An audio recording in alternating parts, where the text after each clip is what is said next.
Olá, queridos, eu sou o pastor Lucas Pina e esse é o nosso culto em português, o culto aqui da Coco Presbyterian Church. Eu sou pastor aqui na Flórida já há quase 10 anos e sou pastor de uma igreja americana. E durante o Covid nós começamos a fazer esses cultos condensados na internet para ajudar o pessoal que não podia sair de casa para ir na igreja, aquele negócio todo. E as igrejas não estavam preparadas para isso, né? Então nós começamos a fazer isso. Então, normalmente era simples, uma oração, uma música, uma leitura das Escrituras e uma meditação. E nós temos mudado um pouquinho, né? E ultimamente eu tenho mudado mais porque nós não estou colocando mais música. Né? O YouTube tem me avisado agora, né? Engraçado que de repente começou a avisar. Antigamente ele me dizia, falou, olha, tem problema de direitos autorais, mas o autor autoriza você a usar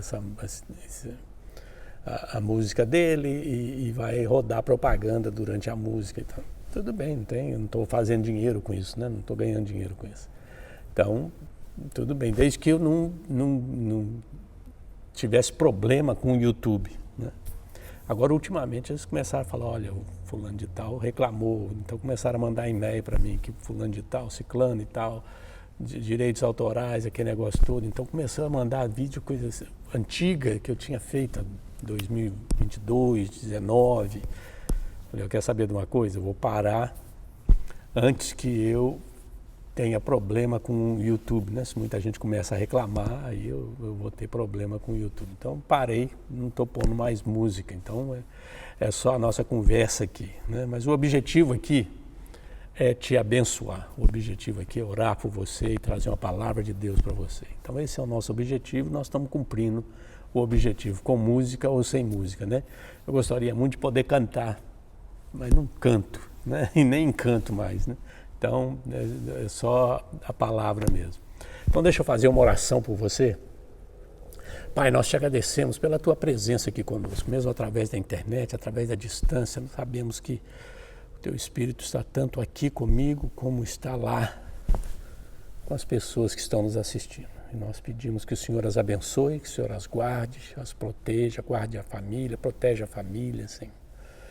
O trabalho, abençoa o trabalho, a saúde, dá graça para essas pessoas que estão nos assistindo.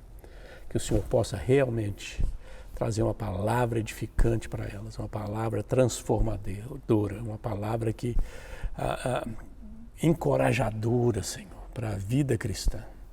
Dá graça para a gente nesse instante, nesse momento, Senhor. Abençoa, fica conosco, guarda a gente e fala com a gente. É o que nós te pedimos no nome precioso de Jesus. Amém.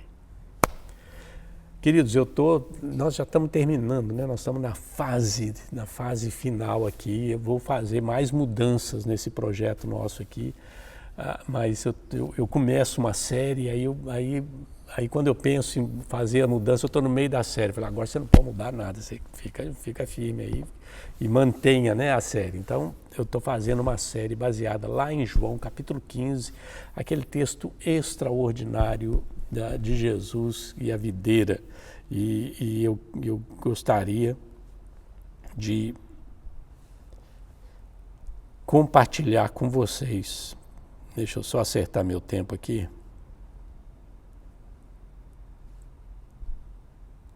Isso, acertei ele aqui. Eu gosto de controlar meu tempo aqui para não ir muito além daquilo que eu devo falar. Mas eu estou nessa série, baseado, é uma série que eu fiz baseado no Evangelho de João, no capítulo 15, versículo de 1 a 17, que é Jesus falando a respeito da videira. E eu trato do compromisso com Cristo, né? O compromisso com Jesus, como é que esse compromisso funciona, né, na nossa vida, como deveria funcionar na nossa vida. Então tem palavra, tem oração, tem conversão, são vários aspectos. Eu gostaria de você, se você está chegando agora assistindo esse vídeo pela primeira vez, checa os outros vídeos anteriores para você ver a série inteira baseada na parábola da videira. né? Deixa eu ler o texto para você ver o que Jesus está falando aqui. É João 15, capítulo 15, versículo 1 a 17. Ele diz assim: eu sou a videira verdadeira e meu pai é o agricultor. Todo ramo que estando em mim não der fruto, ele o corta, e todo que dá fruto limpa, para que produza mais fruto ainda. Vós já estáis limpos pela palavra que vos tenho falado. Permanecei em mim e eu permanecerei em vós. Como não pode o ramo produzir fruto de si mesmo, se não permanecerdes em mim, se não permanecerdes na videira, assim nem vós o podeis dar, se não permanecerdes em mim. Eu sou a videira, vós os ramos. Quem permanece em mim, eu nele, esse dá muito fruto, porque sem mim nada podeis fazer. Se alguém não permanecer em mim, será lançado fora à semelhança do ramo, e secará, e o apanham, lançam no fogo e o queimam. Se permanecerdes em mim, as minhas palavras permanecerem em vós, pedireis o que quiserdes e vos será feito. Nisto é glorificado meu Pai, em que deis muito fruto, e assim vos tornareis meus discípulos. Como o Pai me amou, também eu vos amei. Permanecei no meu amor. Se guardardes os meus mandamentos, permanecereis no meu amor. Assim como também eu tenho guardado os mandamentos de meu Pai, e no seu amor permaneço. Tenho-vos dito estas coisas para que o meu gozo esteja em vós e o vosso gozo seja completo. O meu mandamento é este, que vos ameis uns aos outros, assim como eu vos amei. Ninguém tem maior amor do que este, de dar a alguém a própria vida em favor dos seus amigos. Vós sois meus amigos, se fazeis o que eu vos mando. Já não vos chamo servos, porque o servo não sabe o que faz o seu senhor, mas tenho-vos chamado amigos, porque tudo quanto ouvi de meu Pai vos tenho dado a conhecer. Não foste vós que me escolhestes a mim, pelo contrário, eu vos escolhi a vós outros e vos designei para que vades e deis fruto e o vosso fruto permaneça, a fim de que tudo quanto pedirdes ao Pai em meu nome, Ele vô-lo conceda. Isto vos mando, que vos ameis uns aos outros. Essa é a palavra de Deus para você nesse momento. Como eu disse para você, nós estamos nós estamos na última parte dessa série, que é o compromisso com Cristo. O que significa compromisso com Cristo? Significa Cristo em primeiro lugar. Esse é o ponto central desse tópico que nós estamos abordando aqui, com o compromisso, a respeito do compromisso com Jesus. É Jesus em primeiro lugar na nossa vida. Não podemos perder isto de vista. Jesus tem que estar em primeiro lugar na nossa vida. É extremamente importante que a gente aprenda isso. Primeiro, nós vimos que tem que ser o Cristo certo, né? Porque tem vários Cristos. Jesus falou isso, profetizou, falou: olha, no final dos tempos, muitos virão e dirão: eu sou o Cristo, eu sou o Messias. Isso aconteceu lá na época deles, né? E continua acontecendo, né? Como é que você define quem é Jesus? É você que define quem é Jesus, ou é Jesus e as Escrituras que definem quem Ele é para você? É aí que está o X da questão, né? Então é Jesus mesmo e as Escrituras que devem definir quem Ele é. Então Ele é divino, Ele é encarnado, Ele é crucificado, Ele é ressuscitado, né? E Ele é proclamado. Então essas características de Jesus. Este é o Cristo das Escrituras, né? E João vai falar lá na primeira carta dele, ele vai falar assim: olha, quem que é o anticristo? O anticristo está solto aí pelo mundo, né? Os anticristos, ele não fala nem o anticristo, os anticristos, ele usa o plural. Por quê? Porque são pessoas que não acreditam no Jesus das Escrituras, né? Então eles estavam pregando um outro Jesus, anunciando um outro Jesus, criam em outro Jesus, né? Hoje nós vamos ver um aspecto que é extremamente importante quando a gente lida com isso dentro da igreja, e não só dentro de uma igreja local, mas em denominações, que são as ideias erradas sobre a nossa unidade. Se Jesus é o centro, se Jesus é o único, né? Como é que funciona as outras coisas da nossa vida cristã? né, nós devemos entender que a nossa vida cristã, que Jesus é quem nos une, Ele é o centro da nossa união.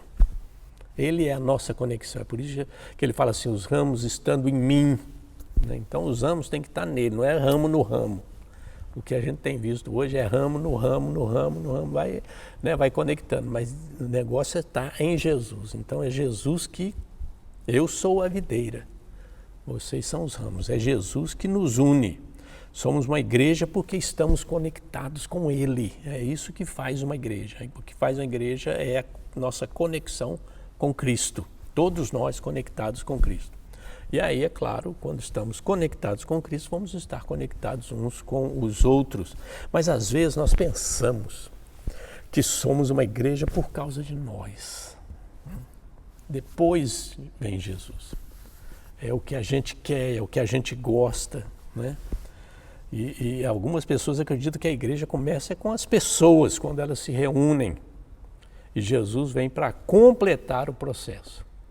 Então, vamos começar uma igreja? Vamos. Então, eles acham que eles é que estão começando a igreja, eles que estão fazendo a igreja na minha casa, na minha garagem, no bairro, seja lá onde for, num galpão, ou eles estão construindo alguma coisa, eles estão começando. E aí, a hora que eles juntam todo mundo, aí eles pedem para Jesus vir abençoar e ficar com eles, aquele negócio todo. Eles não poderiam estar mais errado. Jesus é o centro da igreja, é a vida da igreja. A igreja começa com Jesus e vive em Jesus. É extremamente importante para a gente aprender isso, queridos. Porque hoje nós estamos vivendo uma época em que nós somos o centro. E Jesus está ali como um mordomo para fazer aquilo que a gente precisa e aquilo que a gente quer. Então esse é um problema seríssimo hoje em dia, né? Jesus é tudo para a igreja. Então vamos ver algumas ideias erradas sobre a nossa unidade. Ideias erradas sobre a nossa unidade. Né? Jesus deve ser aquele que nos une, né? Jesus deve ser aquele que nos une. Né? Jesus deve ser o primeiro, ter o primeiro lugar e deve ser aquele que nos une. Então vamos ver algumas ideias erradas a respeito da nossa união, da base da nossa união. Então algumas pessoas acham que a base da nossa união devia ser a tradição. Tradição. É a primeira coisa que a gente usa para unir uma igreja é a nossa tradição. E você está numa igreja provavelmente por causa disso, provavelmente. Nós pensamos que as tradições nos tornarão uma igreja. A tradição é definida como um padrão herdado, estabelecido ou costumeiro de pensamento, ação e comportamento, como uma prática religiosa ou um costume social. Isso é uma tradição. É um padrão herdado. Você aprendeu, é assim que faz, é assim que é a igreja. É assim que funciona a igreja. Então você aprendeu das pessoas, da sociedade, da igreja onde você foi criado, é assim que a gente faz aqui. Aqui a igreja é assim. Então podemos citar algumas tradições que são tão essenciais para nós como igreja que podemos viver sem Jesus, mas não podemos viver sem elas. Presta atenção. Adoração. Adoração. Como é que você adora Deus na sua igreja?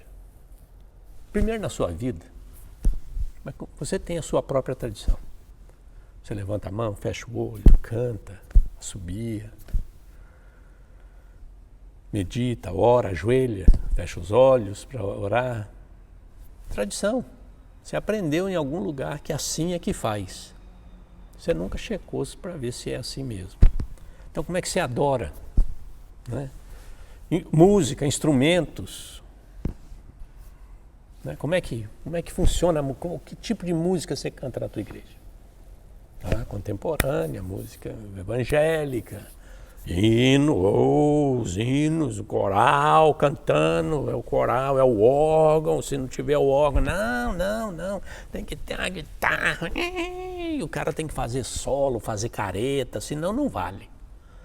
Né? Senão não vale, tem que segurar o microfone, fechar os olhos e levantar a mão, aquele negócio todo.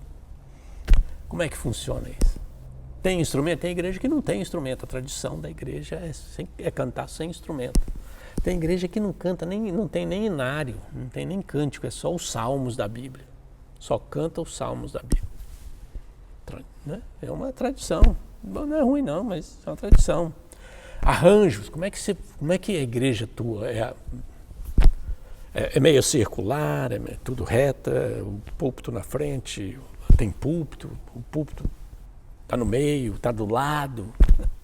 Eu lembro quando eu cheguei aqui, a gente fez algumas mudanças aqui e uma das primeiras coisas que eu fiz, o púlpito aqui era do lado. Eu falei, não, a palavra, a tradição reformada, tá vendo como é que funciona? A tradição reformada é que a palavra é central no culto. Então, nós vamos pôr a palavra de Deus no centro. Então, colocamos o púlpito aqui.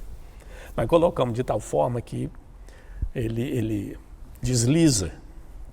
Então, se a gente tiver algum evento, algum programa especial, drama, alguma coisa assim, a gente simplesmente desliza o púlpito, põe ele para o lado e aí faz, né? Alguma apresentação musical, alguma coisa assim. Mas os arranjos, decorações, né? Você está vendo aí que nós já estamos aqui na época do Natal, né? Então, já tem decoração de Natal, tem as cores, né? As cores litúrgicas, né? A gente usa, né? A igreja presbiteriana usa as cores litúrgicas. Então a gente troca toda semana ou todo mês, depende da temporada, a gente troca as cores litúrgicas. Como é que isso aí funciona na tua igreja? Tem uma mesa para a Santa Ceia, a mesa fica onde? São tradições, a gente aprendeu, foi mudando, aprendendo, trabalhando. Então, essas tradições estão presentes. Muitas vezes a pessoa vai para a igreja por causa da tradição. Por causa da tradição. Ela quer aquele tipo de coisa, aquele tipo de culto. Não é não? É o que a gente... Nossas preferências. Né? Outro tipo de tradição é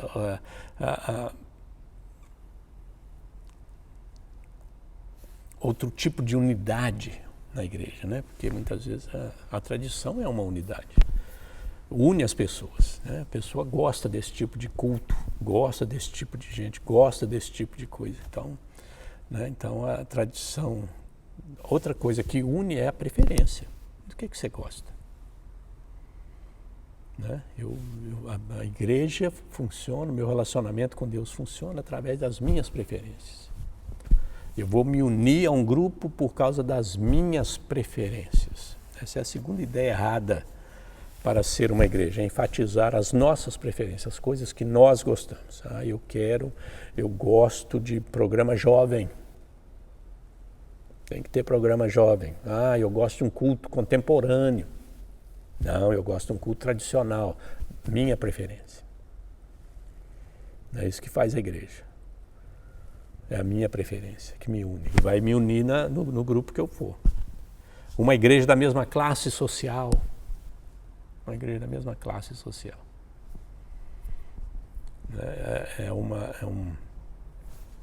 Acho que é o John MacArthur, que é pastor lá da Califórnia, da Grace Community Church, ele fala algo muito interessante.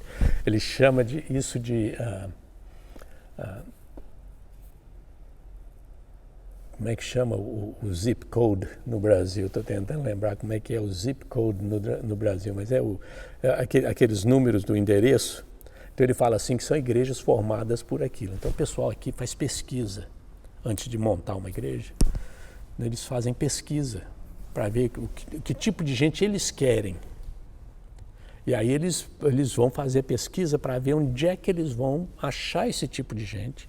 E aí eles montam uma igreja para aquele tipo de gente. Então esse tipo de gente aqui nesse canto, eles gostam de música assim, gostam de pregação assim, gostam de cor assim, gostam de não sei o que assim, gostam de atividade assim, etc. E aí eles montam o esquema da igreja e vão lá e plantam a igreja. E aí funciona, né? Eles fazem esse tipo de pesquisa e aí eles montam a igreja. A igreja é baseada na preferência das pessoas daquela região. Então é algo muito interessante, né? Muito interessante. O que eles fazem que é preferência, classe social. né? Aqui nós queremos classe média, queremos só igreja para rico. Aqui a igreja é só para o povão, é o pessoal da geral. Então eles gostam disso, a gente faz isso, monta assim, o que eles estão precisando, aquele negócio todo. Preferência, a igreja não deve ser fundada, dirigida, baseada nas nossas preferências. E a gente não deve procurar a igreja só por causa disso. Outro aspecto de unidade é o aspecto da teologia. O que nos une? É a teologia.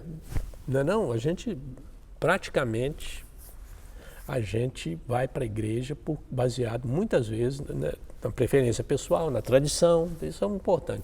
Mas muitas vezes é na teologia, né? É uma ideia errada de unidade, de nos unirmos por causa da teologia. Eu preciso ter muito cuidado aqui, porque senão eu vou me queimar aqui. Então eu tenho que tomar cuidado aqui no que eu quero falar. Bom, nosso modo de fazer teologia, às vezes, ditará a nossa unidade, e não as escrituras.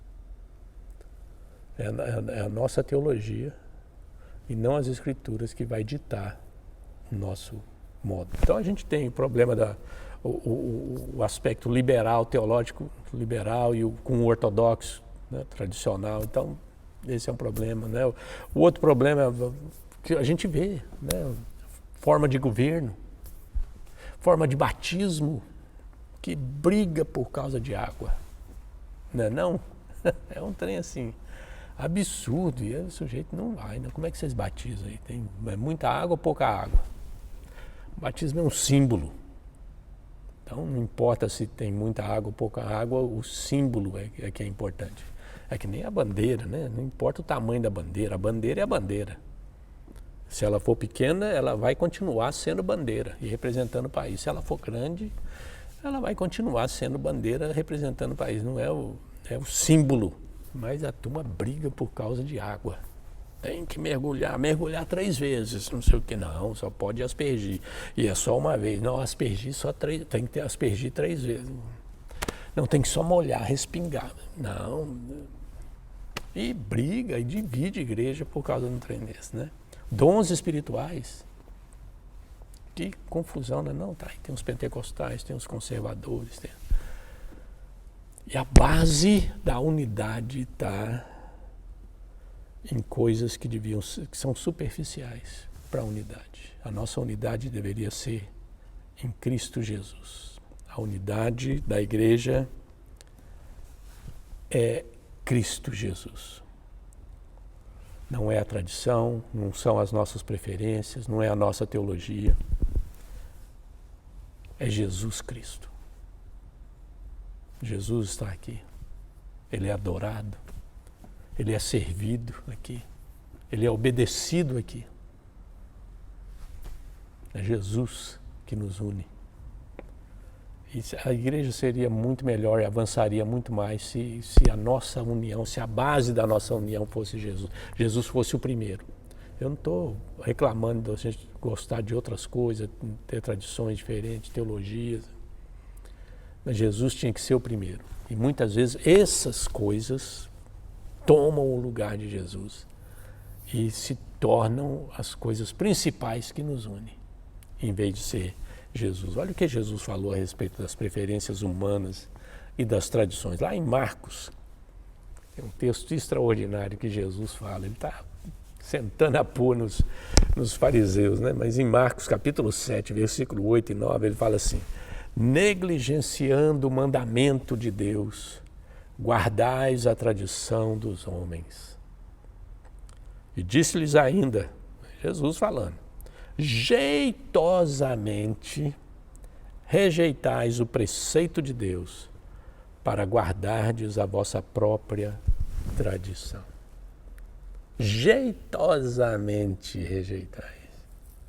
A turma dá um jeitinho de fazer aquele negócio tão espiritual, que lá vira, é Jesus mesmo.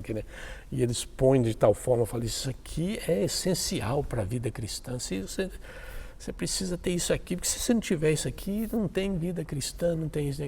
Então eles fazem de tal forma que parece que Jesus está condenando eles ali. Porque o mandamento de Deus está sendo rejeitado, porque eles estão guardando as tradições. Mas eles rejeitam de uma forma legal, né? Jeitosamente, diz a versão que eu estou usando aqui, jeitosamente rejeitais o preceito por causa da tradição. Esse é um perigo que nós enfrentamos na nossa vida, queridos. Jesus tem que ser o primeiro. E muitas vezes o que nos une na igreja são as tradições, as nossas preferências ou a nossa teologia, em vez de ser Jesus. Em vez de ser Jesus. Você tem que tomar um cuidado extremamente grande com isso. Porque Jesus deveria ser o centro, o primeiro, o mais importante.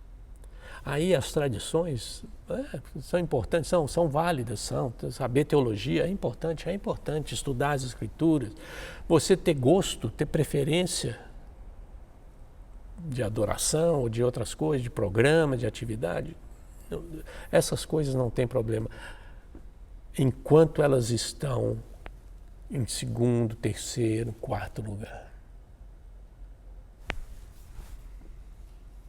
Essa é a grande chave aqui. Quão importantes são essas coisas com relação a Jesus. Jesus é o mais importante, é o primeiro, é o centro. Compromisso com Cristo. Essa é a base de tudo. É a base da nossa vida cristã e da nossa vida eclesiástica. É o nosso compromisso com Jesus. Jesus é o primeiro, é o mais importante. As outras coisas têm o seu valor? Tem. Mas não são e nem devem ser mais importantes que Jesus e nem devem tomar o lugar de Jesus na nossa vida e na nossa igreja. Isso é extremamente importante para a gente aprender. É Cristo que nos une, queridos. É Jesus que nos une. Não são essas coisas. É Jesus. É porque eu o sigo, eu sou um discípulo, eu sou um crente nele. É que nós estamos juntos. É isso que nos une. É extremamente importante a gente entender isso e praticar isso. Deixa eu orar por você mais uma vez. Pai, nós te agradecemos pela tua palavra tão rica, tão poderosa. E pedimos que o teu Espírito trabalhe na nossa vida.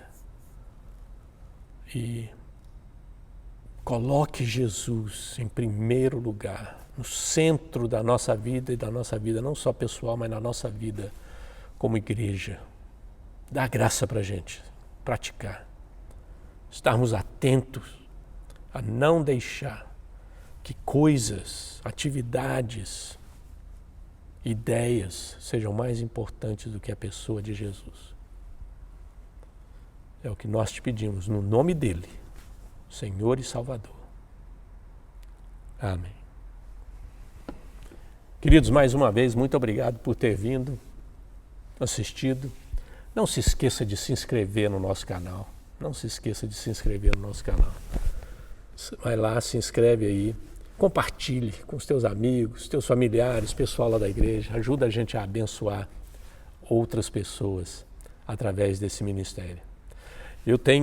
Nesse mesmo canal, eu tenho uma meditação curtinha que eu faço todo dia, de segunda a sexta. É um pingo de prosa para você. É uma meditação curta que eu tenho rodado a Bíblia, né, de capa a capa. Então, eu espero que você assista essas meditações. Mas se não, a gente volta aqui semana que vem, tá bom? Um grande abraço. Deus te abençoe.